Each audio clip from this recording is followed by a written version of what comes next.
This Halloween, if you want to have the most kick-butt costume of anybody, a 13-foot Stay Puft Marshmallow Man, keep watching.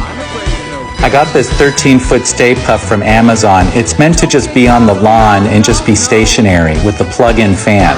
You're going to need to order 4 other small costumes that are inflatable for the sole purpose of harvesting these battery-powered fans, because you can't use the one that Stay Puft comes with because it's supposed to be plugged into the wall. You're going to need 16 AA batteries to power all 4 of the fans. Over the course of the night, the batteries might run out, so I bought extras and attached this to my belt loop. I also got this Bluetooth speaker so I could have the Ghostbusters theme song looped. First, you're going to put a zipper in the back so you can get in and out of it. Remove the plug-in fan and you'll see there's a hole. You'll need to cut 3 other very similar holes for those battery-powered fans that you got. Take the collar off, and then you'll insert the fan on the back side and put the collar back on. That'll make sure it's airtight. Since you'll be able to walk with Stay Puft, you need to protect the foot pads, otherwise they can tear. You're going to need to buy white duct tape and generously cover the pads. It's time to inflate Stay Puft. Turn on all 4 fans and zipper them up. This is a really exciting moment.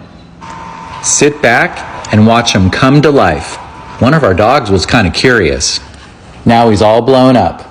I'm going to show you what it's like inside now. Once you unzipper him, he's going to totally deflate. But don't worry, once you're inside, you'll zipper him back up. Here's the internal tour. That's what it looks like through one arm and through the other arm there.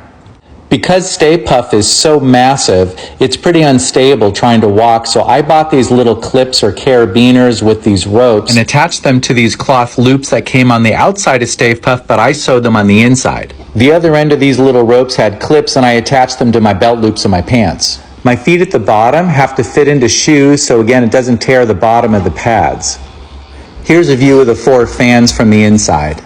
I chose not to put a window in, so I can't see, so you're going to need to have friends be Ghostbusters to guide you and protect you, because you're going to attract such a crowd, it's going to be insane.